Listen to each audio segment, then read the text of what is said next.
OFW, salitang magandang pakinggan pero mahirap gawin. Bakit nga ba kami nag-abroad? Pwede naman kami magtrabaho sa Pilipinas. Simple lang ang sagot dyan. Kung magtatrabaho kami sa Pilipinas, halos walang maiiwan sa sahod namin, minsan napag-utangan pa. Di katulad sa ibang bansa, kapag nagtrabaho ka dito, libre lahat, buong buo mong makukuha ang iyong sahod.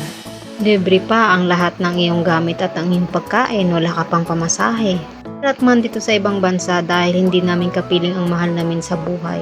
Pero kailangan namin magtiis, magtiyaga. Isip na lang namin para to sa future ng mga anak namin.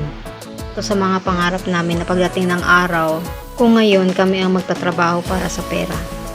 Kung dalating ang araw na ang pera naman na magtatrabaho para sa amin. Hindi madali ang maging isang OFW, pero dahil sa pangarap namin, pilit namin kinakaya.